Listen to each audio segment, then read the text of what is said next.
special kasih sama you. Kan?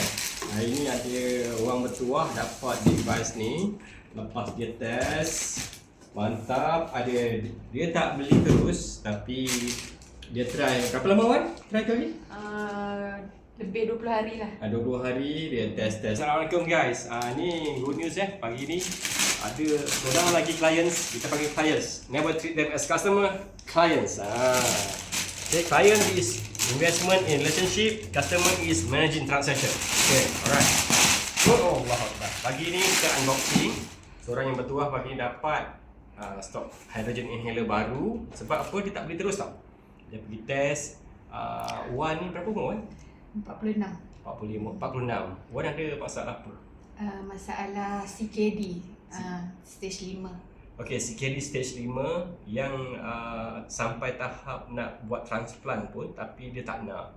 Dia nampak dekat dalam TikTok, dalam sosmed yang hydrogen ni banyak membantu. Orang kata berubat kan.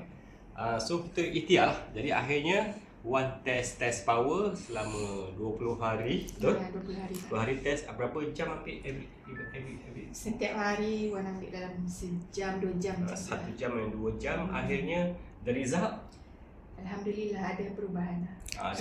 sampailah tahap yang final I think 19 hari bulan lepas 19 dia bulan buat check up and the result is outstanding.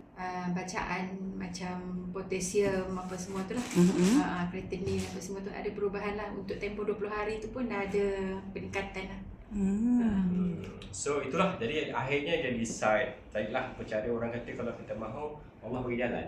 So akhirnya dapatlah device ni. Dia punya semoga kita doakan Wan semoga dimurahkan di rezeki kesihatan, limpahkan barakah, okey, dengan pengambilan hidrogen ni, jadi sihat walafiat seperti sedia kala sebagaimana yang dimahukan. So device ni dibagi dalam bentuk bag sekali ni. Berat 2.4 kg je. Yang paling best dia boleh produce cannula, sedutan hidrogen. Lepas tu dia boleh produce air hidrogen untuk kita minum. Yang ketiga Google. So tiga-tiga tu memang mantap and only one of its kind dekat market currently. So yang ada 3 output tu kan. Jadi sebenarnya segelas air hidrogen 300 ml tu equivalent to 2.4 kg sayur-sayuran dan buah-buahan multicolor punya antioksidan. Tapi saintis kata molekul hidrogen adalah yang terhalus dalam semesta. That's why dia boleh explore kat mana je dalam tubuh badan. Okay? Jumpa tau. Yang penting siasat follow Papito Hatashi kat TikTok. Bye bye.